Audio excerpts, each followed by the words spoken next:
All right, folks.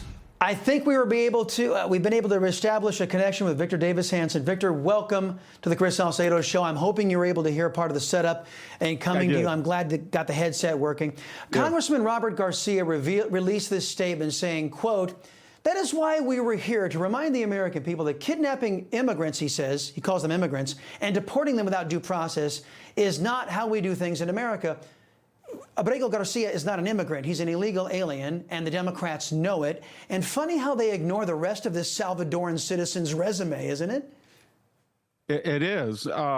He's a citizen of El Salvador. This is sort of 19th century Yankee imperialism that we're telling the president of El Salvador that we want one of your citizens to come back here, even though he entered our country illegally and resided illegally and had at least 3 or 4 brushes with the law.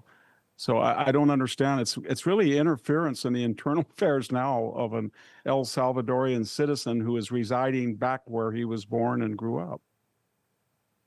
Yeah, and the arrogance on display, and by the way, the abandonment of their own constituents by Democrats is truly breathtaking.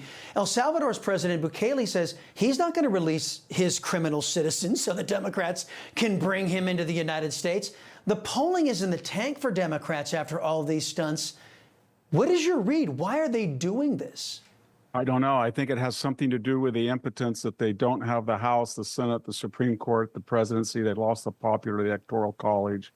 They failed with lawfare during the wilderness years of Donald Trump. And now they're fixating on this, I don't know what you call, pantheon of disreputable people. I mean, it's Luigi Mangione, it's Mahmoud Khalil, it's Carmelo Anthony. These are all 10%, 15% approval issues. I don't know what they're doing. Yeah, it's embarrassing.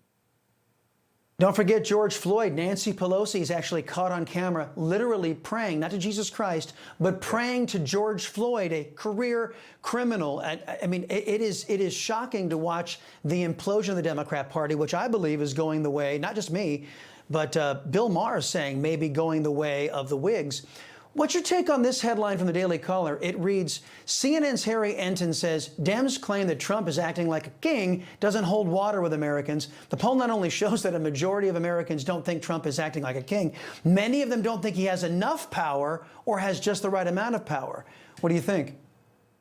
Well, they voted for a transparent agenda. He said he was going to secure the border, deport illegal aliens, seek fair rather than just libertarian free trade, and get rid of woke and cut federal spending and the workforce. And that's exactly what he's done.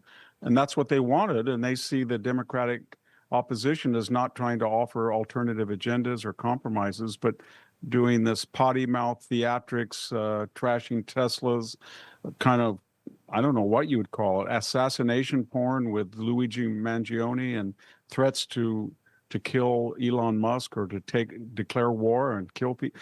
It's not what they voted for. And I don't think the Democrats understand that. They want this agenda to proceed.